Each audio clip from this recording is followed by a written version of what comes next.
doa saya biar selama serial khotbah ini kita belajar bersama-sama dan benar-benar tahun depan adalah menjadi tahun yang terbaik bagi hidup Anda dan saya. Nah, saya nggak tahu bagaimana dengan Anda, tapi saya selalu excited, saya selalu senang ketika kita memasuki pergantian tahun, saudara. Karena kenapa ya? Kita bisa mempunyai fresh start, kita bisa mempunyai awal yang baru, kita boleh mempunyai sebuah lembaran yang baru untuk memulai sesuatu di tahun depan, saudara. Saya nggak tahu di kebudayaan Indonesia, mungkin New Year's Resolution tidak begitu populer. Tapi saudara pernah mendengar apa itu New Year's Resolution? Resolusi tahun baru, ya kan?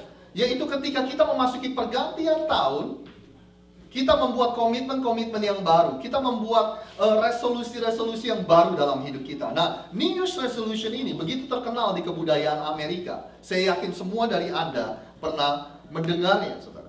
Yaitu sekali lagi, New Year's Resolution, ketika kita memasuki tahun yang baru, kita membuat komitmen-komitmen yang baru untuk memperbaharui hidup kita. Saya ingat dulu ketika saya sempat menjadi perokok selama 10 tahun, saudara. Salah satu New Year's Resolution yang saya waktu itu tahun berapa itu, saudara, ketika memasuki pergantian tahun, saya membuat New Year's Resolution, saya ingin berhenti merokok. Dan akhirnya saya berhasil berhenti merokok selama 6 bulan. Tapi setelah itu saya kembali lagi. Dan akhirnya sekitar tahun 2005 baru saya bisa melepaskan rokok secara total, saudara. Nah, sekali lagi, saudara, New Year's adalah waktu yang tepat kita untuk membuat komitmen yang baru. Salah satu New Year's Resolution atau komitmen yang paling terpopuler yaitu setiap kali kita memasuki tahun baru, kita ingin hidup lebih sehat. Mungkin saudara pernah membuat komitmen itu? Kita ingin sedikit diet, kita ingin sedikit kurangin berat badan kita, saudara. Itu yang terpopuler. Saya ingat ada sebuah cerita tentang suami istri. Suaminya ini begitu gemuk, perutnya buncit, saudara. Dan suami istri ini menaruh timbangan badan itu di dalam kamar mandi. Nah, setiap kali suaminya yang gemuk ini naik ke timbangan badan itu, dia selalu menahan nafasnya dan mengempeskan perutnya, saudara. Iya kan? Istrinya pertama-tama melihat itu istrinya berpikir, wah lucu juga ya, cute ya. Tetapi suaminya melakukan itu, selalu melakukan itu. Setiap kali dia naik timbangan berat badan itu, dia mengempeskan perutnya dan tahan napas. Lama-kelamaan istrinya ini kesel. Ya kan, pertama-tama lucu, lama-kelamaan kesel. Dia berpikir suami saya ini bodoh banget ya. Dia pikir dengan mengempeskan perutnya dan nahan nafas, dia pikir timbangan dia, berat badan dia bisa berkurang. Ya kan? Akhirnya dia kesel istrinya, saudara. Akhirnya dia bilang, "Pak, kamu ini bodoh banget sih," dia bilang gitu. "Kenapa? Ngapain setiap kali kamu naik timbangan, kamu tahan nafas kamu dan kecilin perut kamu?" Dia bilang gitu. Nah, dengan sabar sang suami ini berkata, "Loh, yang bodoh itu mama. Kalau saya nggak tahan nafas dan nggak kecilin perut saya mana bisa lihat nomor yang ada di bawah." Nah, saudara, ngurusin badan diet itu merupakan resolusi yang paling terpopuler, saudara. Teman saya Hansel, saudara, dia senang untuk nge-gym, untuk ke tempat fitness. Dia udah menjadi anggota gym selama bertahun-tahun. Dia bilang sama saya, paling males kalau saya pergi ke gym itu awal tahun. Kenapa? Karena tempat fitness itu selalu rame awal tahun. Tapi nggak apa-apa, dia bilang, tungguin aja 2 minggu, 3 minggu, habis itu juga sepi lagi. Dengan kata lain, orang-orang komitmennya itu mereka nggak berhasil. New Year's Resolution-nya mereka nggak berhasil. Nah, saya nggak tahu bagaimana pendapat Anda, tapi menurut pendapat saya, saudara boleh tidak setuju dengan saya. Menurut pendapat saya, New Year's Resolution itu nggak efektif. New Year's Resolution itu apa ya, saudara ya? New Year's Resolution itu it doesn't really work out. Kenapa? Karena menurut saya New Year's Resolution itu hanya memperbaiki apa yang ada di permukaan kita. Hanya memperbaiki apa yang ada di luar kita. Sedangkan akar permasalahannya itu tidak diperbaiki. Seperti misalnya kalau ada orang yang jatuh, tulangnya patah, saudara. Dia cuma kasih band-aid atau dia cuma kasih tensoplast di kulitnya. Itu kan nggak memperbaiki. Kalau saudara mempunyai pipa di rumah, terus bocor, saudara cuma kasih plug ban atau duct tape. Itu kan nggak memperbaiki akar permasalahannya. Itu hanya memperbaiki sesuatu untuk sementara. Saudara tahu maksud saya? Begitu juga dengan New Year's Resolution, saudara. Itu nggak memperbaiki akar dari permasalahannya. Nah, tahukah saudara, 2000 tahun yang lalu, Yesus pernah membahas topik tentang ini. Saya akan bacakan kepada saudara dan saudara perhatikan baik-baik. Ini yang Yesus katakan, saudara. Jadi, Yesus berkata kepada orang Yahudi yang percaya kepadanya, jika kamu mengikuti ajaranku, kamu benar-benar pengikutku. Jadi ada sekelompok orang Yahudi yang sudah menjadi pengikut Yesus. Yesus berkata kepada kelompok ini dan berkata, kalau kamu mengikuti ajaran-ajaranku, kamu adalah murid-muridku atau pengikutku. Nah, the next statement adalah statement yang begitu populer. Dikatakan, kamu akan mengetahui kebenaran dan kebenaran itu akan membebaskan kamu. You will know the truth and the truth will set you free. Itu statement yang terkenal. Lalu respon dari sekelompok orang Yahudi ini, dia berkata seperti ini. Mereka itu menjawab, kami keturunan Abraham. Kami tidak pernah menjadi hamba. Bagaimana engkau dapat berkata kepada kami bahwa kami akan bebas? Dengan kata lain, sekelompok orang Yahudi ini berkata, kita ini bangsa pilihannya Tuhan. Apa maksudnya Yesus kita akan dibebasin? Kita nggak pernah terikat dengan sesuatu kok. Kita nggak pernah menjadi budak atau menjadi hamba. Apa maksudnya kita akan bebas? Kata kelompok ini. Lalu Yesus meresponi seperti ini, saudara. Yesus berkata kepada mereka, yakinlah, setiap orang yang berbuat dosa adalah hamba dosa. Hamba tidak selamanya tinggal dalam keluarga, tetapi anak tetap menjadi anggota keluarga. Jadi, apabila anak membebaskan kamu, apabila anak-anak Tuhan atau Yesus membebaskan kamu, kamu pun benar-benar bebas. Dengan kata lain, Yesus berkata seperti ini. Ada the real freedom yang saudara bisa alami. Ada the real change atau perubahan sejati yang saudara bisa alami. Bukan perubahan yang terjadi hanya di permukaan, bukan hanya kemerdekaan atau freedom yang terjadi hanya di permukaan, hanya di luar saja, tetapi ada sesuatu yang kamu bisa alami, yaitu perubahan sejati, yaitu kebebasan sejati. Saudara, yang kamu benar-benar bisa alami. Tapi Yesus bilang yang harus diperbaiki adalah akar permasalahannya. Bukan hanya permukaan-permukaannya saja, saudara. Ya kan? Nah, akar permasalahannya ini bukannya kebiasaan-kebiasaan buruk yang kita bisa rubah dengan komitmen baru atau dengan New Year's resolution, bukan, saudara. Ya kan?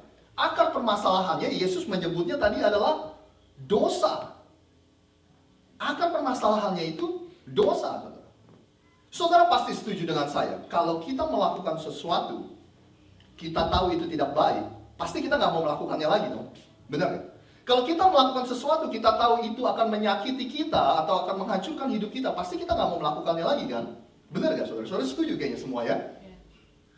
Tahukah Anda bahwa dosa itu adalah sesuatu yang sudah kita tahu ini akan menghancurkan hidup kita, yang sudah tahu ini tidak baik untuk hidup kita nggak mau melakukannya, tapi kita nggak bisa untuk nggak melakukannya. Saudara tahu maksud saya? Itulah dosa. Dosa kita udah tahu ini akan menghancurkan pernikahan kita, ini akan menghancurkan hubungan kita, ini akan menghancurkan kesehatan kita, ini akan merusak masa depan kita. Kita nggak mau melakukannya, tapi kita nggak bisa bilang enggak. Jadi kita melakukannya, itulah dosa. Makanya Yesus berkata kita ini seperti hambanya dosa. Dosa itu jadi tuan kita itu terikat dengan dosa. Dan yang dibutuhkan bukan hanya sekedar mengganti kebiasaan-kebiasaan buruk kita. Bukan hanya sekedar New Year's resolution, saudara. Tetapi yang kita butuhkan adalah kekuatan yang dari Tuhan, pembaharuan yang dari Tuhan, dan yang kita butuhkan lebih dari segalanya adalah kasih karunia dari Tuhan untuk kita bisa bebas dari keterikatan tersebut. Karena semuanya ini bukan masalah soal kebiasaan buruk. This is a spiritual problem. This is not habits problem. Ini adalah masalah kerohanian. Ini bukan masalah tentang kebiasaan-kebiasaan buruk yang kita bisa atasi dengan New Year's resolution, saudara. Nah, saudara, hari ini untuk mengatasi ini, kita butuh menyadari sesuatu tentang diri kita. Ya kan? Setiap kali kita ingin mengatasi sebuah masalah, yang pertama kita harus mengakui bahwa ada permasalahan. Ya kan? Selama kita tidak mengakui adanya permasalahan, kita nggak akan mengakui bahwa kita ini ada masalah.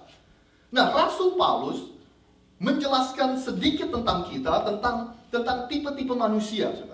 Dan Rasul Paulus menyimpulkan ada 3 tipe manusia.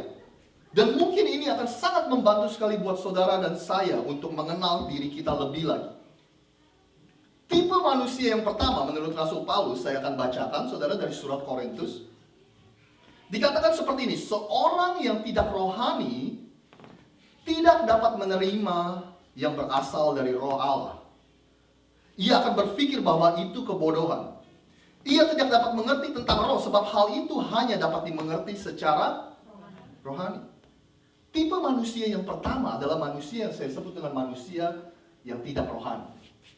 Pengertian manusia yang tidak rohani itu tidak seperti yang saudara bayangkan. Ya kan, seringkali kita bercanda, kamu sok rohani banget sih. Ini pendeta kok gak rohani banget sih. Ya kan, seringkali kita bercanda, tapi konteksnya ini saudara bukan seperti itu. Manusia yang tidak rohani itu mempunyai definisi yang sangat sederhana, yaitu rohnya tidak hidup. The spirit is not awake, the spirit is not alive, saudara, di dalamnya. Spiritnya tidak hidup, itulah manusia yang tidak rohani. Saudara sering mendengar firman Tuhan yang berkata, jika Anda di dalam Kristus, maka Anda adalah ciptaan baru, ya kan? Siapa di sini yang pernah mendengar istilah tentang lahir baru, saudara? Ya kan? Itu sepertinya roh Allah masuk dan membangunkan spirit kita, membangunkan roh kita. Kita mempunyai roh yang baru. Seperti itu saudara, maksudnya saudara. Paulus katakan, orang manusia yang tidak rohani ini, rohnya ini is not alive, tidak hidup. Sehingga mereka tidak bisa mengerti hal-hal yang rohani.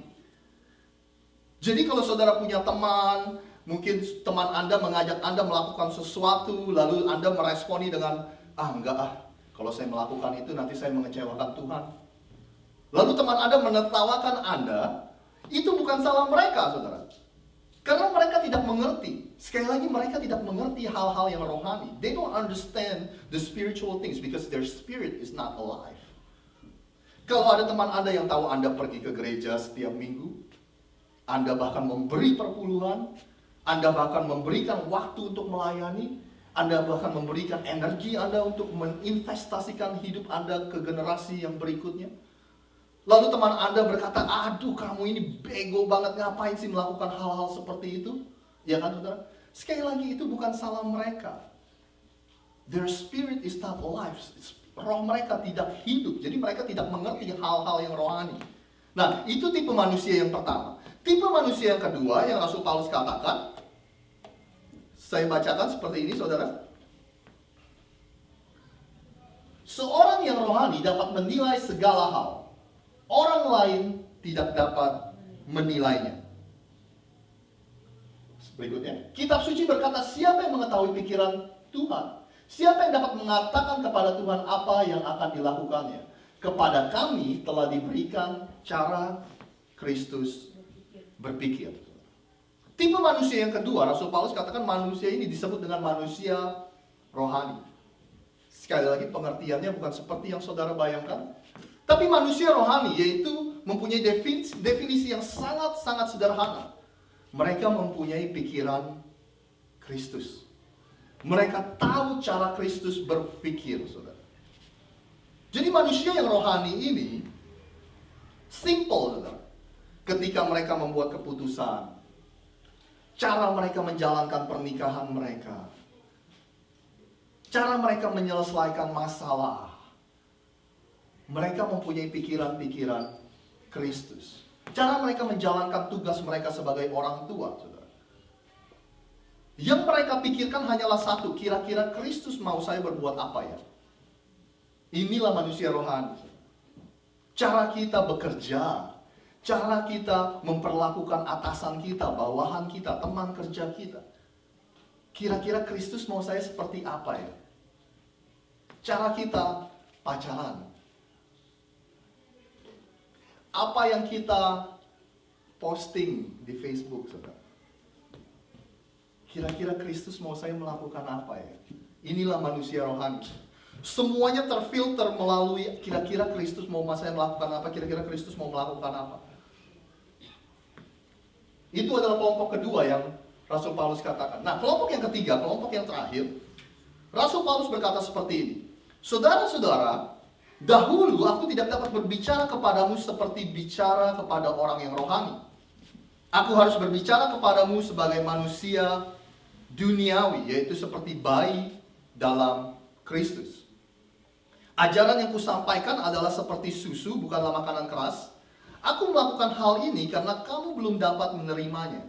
Bahkan sekarang pun kamu belum siap untuk makanan yang keras. Kamu belum menjadi manusia yang rohani. Kamu masih saling iri dan berselisih. Hal itu menunjukkan bahwa kamu belum rohani.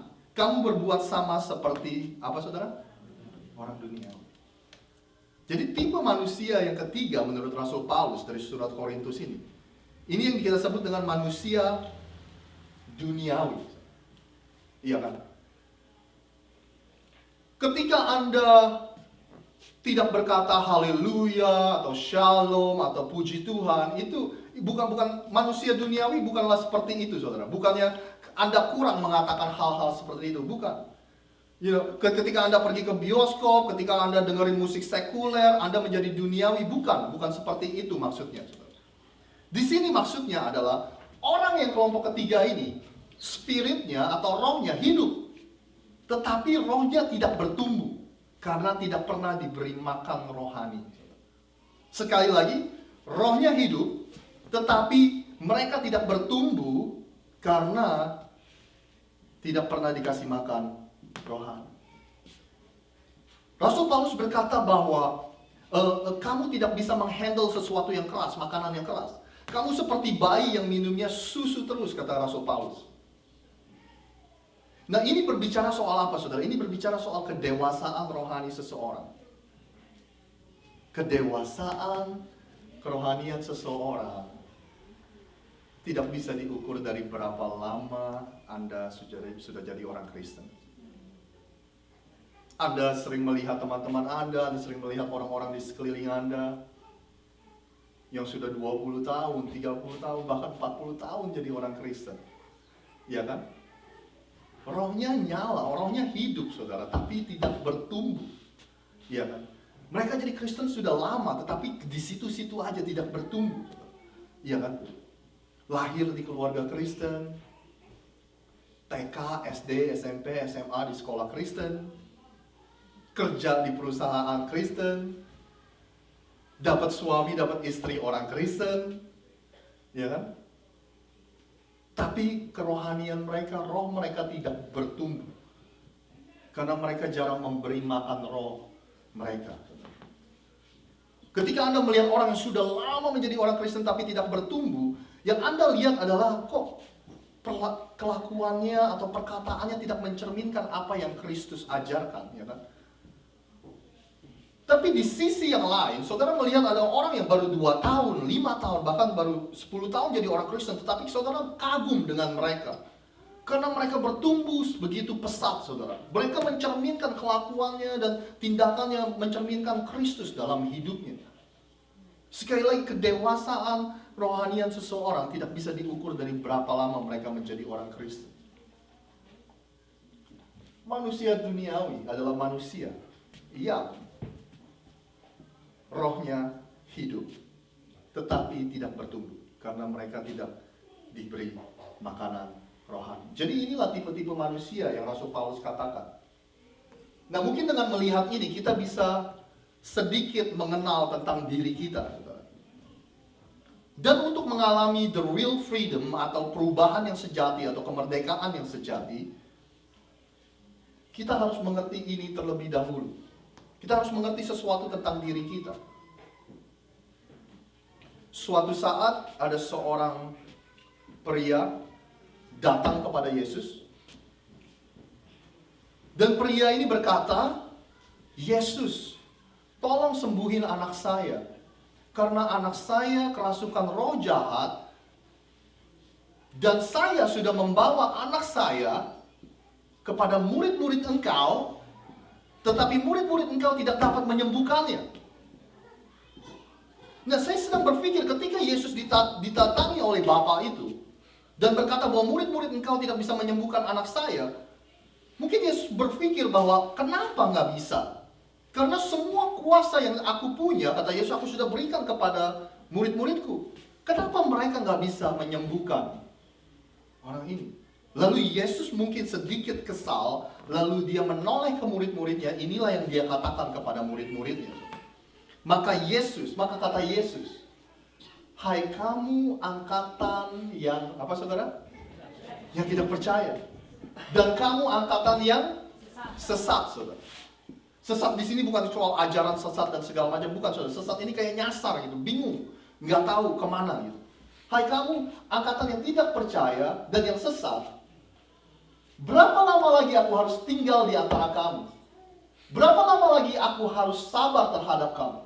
Bawalah anak itu kemari. Selanjutnya, dengan keras Yesus menegur roh jahat itu, lalu keluarlah setan itu daripadanya dan anak itu pun sembuh seketika. Di sini kita menemukan problemnya, saudara. Ada masalah. Kenapa kita tidak bisa mengalami perubahan yang sejati? Kenapa kita tidak bisa mengalami kebebasan yang sejati dalam hidup kita? Yang tadi dua hal yang Yesus bilang. Kita kurang percaya dan kita sesat, saudara. Kita bingung. Saudara. Kenapa kita nggak percaya kepada Tuhan? Because we are not connected to God. Ya kan, kita nggak bisa percaya kepada Tuhan karena kita nggak nyambung, saudara. Kita nggak percaya kepada Tuhan karena kita unplug, kita nggak connected sama Tuhan, saudara.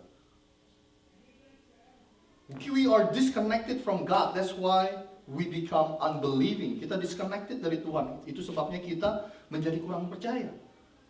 Oleh sebab itu kita akhir-akhir ini kita sudah lagi nggak percaya dengan kuasa dan mukjizat Tuhan. Yang kita percaya pokoknya kalau nggak sesuai dengan logika, kalau nggak sesuai dengan akal sehat. Ini sangat sulit sekali. Saya mengerti sebagai pria, saya sangat mengerti sekali. Pokoknya semua harus sesuai logika, semua harus sesuai dengan akal sehat. Kalau nggak sesuai dengan logika, berarti itu bukan berasal dari Tuhan. Kita kurang percaya dengan kuasa Tuhan, saudara. Kita kurang percaya dengan berkat atau pertolongan Tuhan. Iya kan? Semua yang kita capai, kita berkata bahwa itu semua hasil usaha keras saya. Itu semua karena kepintaran saya, itu semua karena pendidikan saya. Saudara. Padahal ada favor, ada blessing dari Tuhan. Itu karena tidak percaya kita, karena kita disconnect dari Tuhan. Saudara. Satu hal lagi yang Tuhan katakan, kita adalah generasi yang sesat. Generasi yang sesat itu adalah yang dimaksud seperti ini, saudara. We are too connected to the world. Kita terlalu connected ke dunia. We are too connected to the world. Kita nggak punya waktu untuk disconnected from the world. Kalau unbelieving, kita jauh dari Tuhan. Tapi kalau tidak percaya tadi, tapi kalau sesat, saudara, kita terlalu melekat kepada dunia. Iya kan? Mungkin kita terlalu sibuk untuk mengejar hal-hal yang tidak begitu penting, saudara. Kita terlalu sibuk mengejar hal-hal yang in a few years from now, all of that will not matters to our life. Itu enggak, beberapa tahun dari sekarang, semua yang kita kejar itu enggak akan begitu penting dalam hidup kita. Sesat dalam bahasa Inggrisnya perverse atau corrupted atau corrupt atau terkontaminasi, saudara. Atau mungkin gaya hidup kita terlalu cepat, ya kan? Bangun tidur, jalan ke sini. Kita nggak punya waktu untuk disconnected dari dunia. Dan kita nggak punya waktu untuk connected to God. Nah, tapi ada solusi ya, saudara. Karena di cerita yang sama, Yesus memberikan solusinya kepada kita semua. Kemudian murid-murid Yesus datang dan ketika mereka sendirian dengan Yesus, mereka bertanya, Yesus, kenapa saya tidak bisa mengusir setan tadi? Kenapa saya tidak bisa mengusir roh jahat yang di dalam anak itu? Lalu Yesus memberikan solusinya. Nah, kayaknya solusinya, saudara nggak akan begitu suka. Kayaknya solusinya ini adalah solusi zaman dulu. Ini adalah solusi yang tradisional, old school solution. Tapi ini sangat powerful kalau saudara lakukan, kalau saudara praktekkan. Solusinya adalah jenis ini tidak dapat diusir kecuali dengan berdoa dan berpuasa, saudara. Mungkin beberapa dari Anda ada cara lain gak ya selain doa dan puasa ya? Kirain waktu kita memulai serial khotbah ini, kirain kita akan dikasih 5 langkah bagaimana kita menjadikan 2016 tahun terbaik kita. Kirain kita akan dikasih rekomendasi buku yang bagus supaya kita bisa berhasil di tahun 2016. Kirain kita akan dikasih video khotbah yang bagus supaya kita berhasil di tahun depan. Tapi nggak taunya doa dan puasa. Doa dan puasa. Saudara tahu apa yang terjadi ketika saudara berdoa? Yang terjadi ketika saudara berdoa, saudara connected to God, nyambung lagi sama Tuhan. Kalau tadi kita nggak percaya, itu karena kita nggak connected to God. Berdoa itu akan mengakibatkan kita more connected to God. Make sense ya sih? Masuk akal ya? Nah, berpuasa, tadi kita yang sesat karena kita terlalu connected ke dunia, terlalu kita nyambung ke dunia. Berpuasa, itu sementara waktu kita seperti menjauhkan apa yang duniawi. Itulah arti puasa. Melepaskan dari keduniawian kita. Kita disconnected from the world. Untuk sementara aja. Doa dan puasa. Nah, beberapa menit ke depan, hari ini saya ingin menantang setiap kita atau mengundang setiap kita, mengundang gereja ini. Tadi pagi saya sudah lakukan di jemaat yang pagi. Kita akan melakukan, di tahun depan, akan melakukan yang namanya 21 days of prayer and fasting. 21 hari berdoa dan berpuasa. Kita akan mengawali tahun kita dengan itu. Kenapa 21 hari? Karena menurut banyak psikolog, saudara, bagi Anda yang ingin memulai kebiasaan baru, Anda akan membutuhkan 21 hari untuk membentuk kebiasaan itu. Sehingga saudara akan secara rutin melakukannya. Saudara akan membentuk sebuah kebiasaan baru. Nah, 21 days of prayer and fasting. Kita akan mulai Januari 2 sampai Januari 23. Nanti saya ingatkan lagi. Saya cukup baik dengan saudara. Kita nggak akan mulai Januari 1. Karena saya tahu ada banyak dari Anda yang mau keluar makan, menghabiskan waktu bersama teman-teman dan keluarga. Jadi kita mulai Januari 2. Nah, sebentar lagi akan ada teman-teman yang akan memberikan Anda kertas ini. Tapi sebelum mereka memberikannya, supaya saudara memperhatikan, saya ingin kita bersama-sama melihat bagaimana cara kita berdoa dan berpuasa. Doa dan puasa itu sangat alkitabiah, saudara. Puasa adalah salah satu practice atau salah satu kegiatan yang sudah jarang sekali dilakukan oleh banyak gereja. Tetapi kalau kita melakukannya, kalau Anda melakukannya, Anda akan merasakan sebuah perbedaan, Anda akan merasakan sebuah kuasa yang saudara tidak pernah rasakan sebelumnya. This is very powerful. Saya percaya, I believe in prayer and fasting.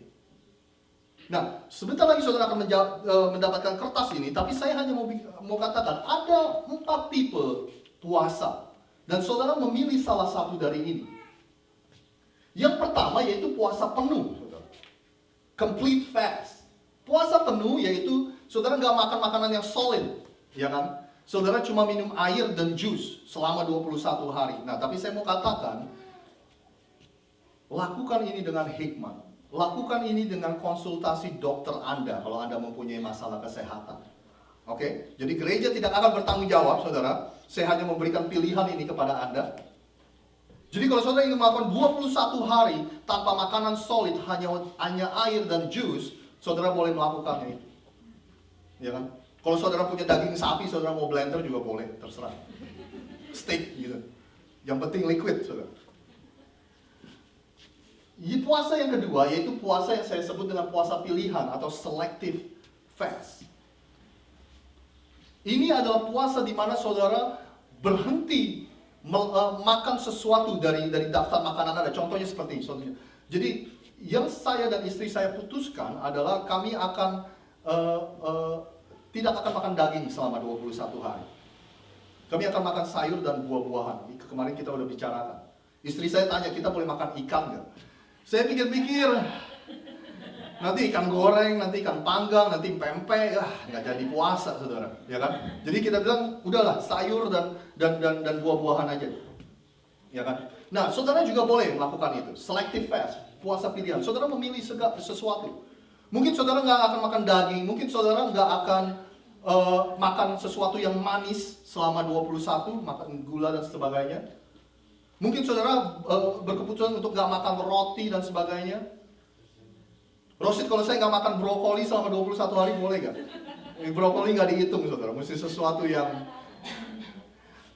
Tipe puasa yang ketiga adalah puasa setengah hari. Nah, mungkin kebanyakan dari kita pernah melakukan ini atau sering melakukan ini, saudara. Ini adalah puasa gayanya orang Yahudi. Orang Yahudi itu berpuasa dari matahari terbit sampai matahari terbenam. Jadi mereka nggak makan dari matahari terbit sampai matahari terbenam. Tapi yang sering kali kita lakukan, yaitu kita makan malam terakhir, lalu besokannya kita nggak makan sampai jam 12. Kita buka puasanya atau mungkin jam 3 sore atau jam 6 sore kalau saudara kuat. Tapi yang saya mau katakan, saudara harus memutuskannya dari sekarang, ya kan? Jangan kita mau buka jam 6, tapi nanti kadang-kadang buka jam 3, kadang-kadang buka jam 12. No, saudara komitmen dari sekarang. Puasa apa dan jam berapa saudara ingin buka. Itulah puasa setengah hari. Yang keempat adalah puasa yang saya sebut dengan soul fast atau puasa kejiwaan, saudara.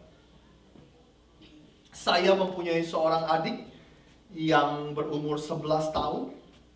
Tahun lalu, dia berpuasa selama 40 hari. Dan selama 40 hari itu, dia melakukan soul fast. Selama 40 hari dia nggak megang teknologi, saudara. Dia nggak megang laptop, dia nggak megang handphone, dia nggak lihat Facebook. Saudara bisa bayangkan sebentar, 11 tahun mereka lebih baik mati kelaparan daripada nggak punya handphone, ya kan saudara? Saya sangat bangga dengan adik saya, mereka berhasil. Dia berhasil melakukan itu. Nah, mungkin ada dari saudara yang mau melakukan ini, terutama bagi kita yang mempunyai masalah kesehatan, saudara. Kalau saudara nggak bisa tanpa makanan, saudara bisa melakukan ini.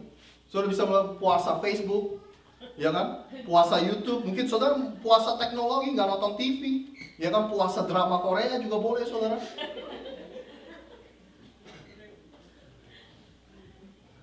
Boleh, saudara. Jadi saudara boleh melakukan puasa ini, atau mungkin saudara ingin puasa rokok. Atau mungkin saudara ingin, kalau Anda mempunyai kebiasaan merokok, mungkin saudara ingin selama 21 hari ini mencoba untuk melepas kebiasaan merokok Anda.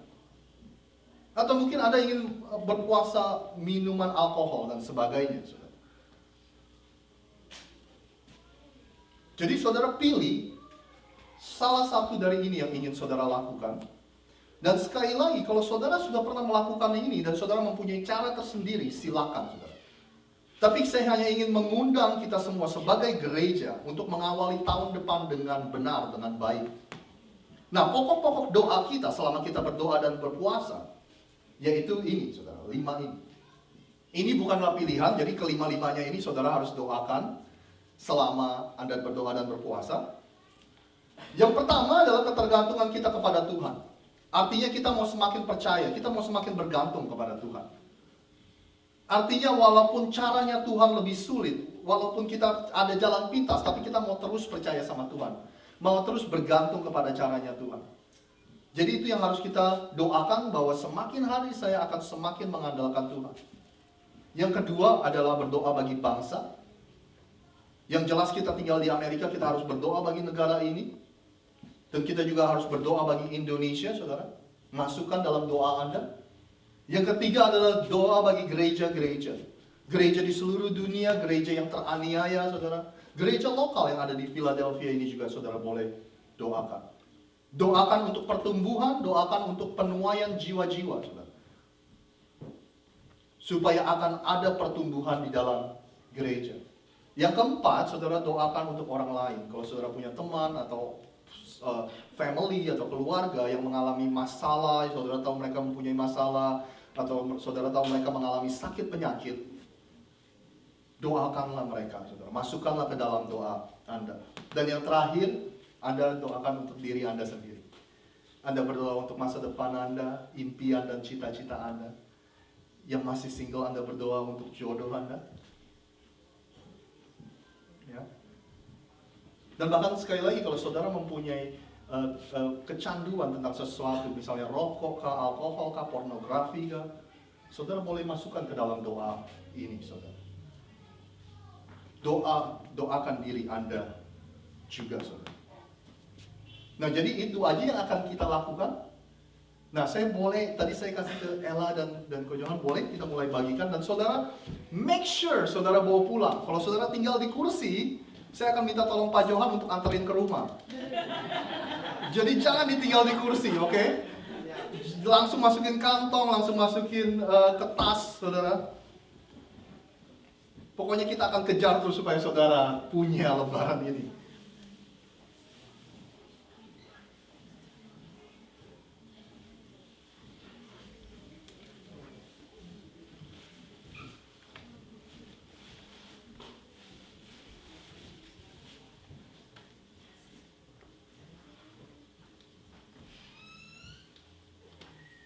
Sekali lagi saudara, jika Anda ingin menjadikan tahun 2016 Anda menjadi tahun terbaik, tahun yang lebih baik dari tahun 2015, saya mengundang Anda semua untuk mengalami sendiri kuasa Tuhan.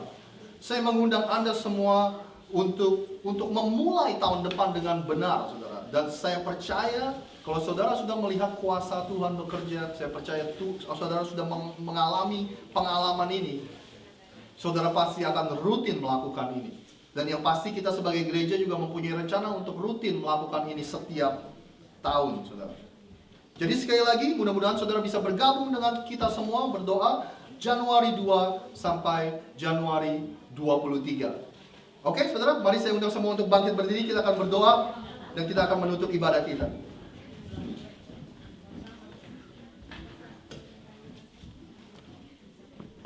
Bapa, kami mengucap syukur, kami berterima kasih atas sekali lagi penyertaan-Mu Tuhan dalam hidup kami. Kalau kami bisa ada di penghujung tahun ini Tuhan, itu semua karena anugerah-Mu Tuhan. Dan kami juga ingin memasuki tahun berikutnya di dalam anugerah-Mu Tuhan. Tuhan, berikan kami kekuatan, berikan kami semangat Tuhan untuk melakukan doa dan puasa ini. Dan Tuhan, Kau berikan juga Tuhan pernyataan-pernyataan-Mu selama kami melakukan puasa ini Tuhan. Engkau juga tunjukkan kepada kami siapa yang harus kami doakan Tuhan. Teman-teman kami kah, keluarga kami kah yang mempunyai masalah tertentu yang akan kami doakan Tuhan. Engkau tunjukkan semuanya itu kepada kami. Dan yang pasti Tuhan, Engkau tunjukkan kuasa-Mu. Engkau buktikan kuasa-Mu di dalam kehidupan kami ketika kami bersungguh-sungguh berdoa dan berpuasa mencari Tuhan dalam hidup kami. Engkau tunjukkan Tuhan dan juga Engkau berikan kebebasan. Engkau kabulkan Tuhan semua doa mereka Tuhan. Dan juga Engkau memperlihatkan kuasa mukjizat-Mu yang begitu luar biasa di dalam setiap kehidupan kami melalui apa yang kami doakan Tuhan. Terima kasih, Engkau begitu baik. Jemaat Tuhan boleh mengangkat tangan Anda. Terimalah berkat Tuhan, berkat Bapa, Putra, dan Roh Kudus. Berkat di dalam nama Bapa, Putra, dan Roh Kudus. Engkau menerima berkat Tuhan, Engkau menerima berkat Abraham, Ishak, dan Yakub. Dan Engkau juga menerima janji Tuhan bahwa Tuhan akan memberikan Engkau hidup dan hidup yang berkelimpahan. Terima kasih Tuhan, kami terima janji-Mu hanya di dalam nama Tuhan Yesus. Semua katakan amin. Amin. Terima kasih, Happy Sunday. Saudara boleh kasih salam samping kiri kananmu. Katakan Happy Sunday.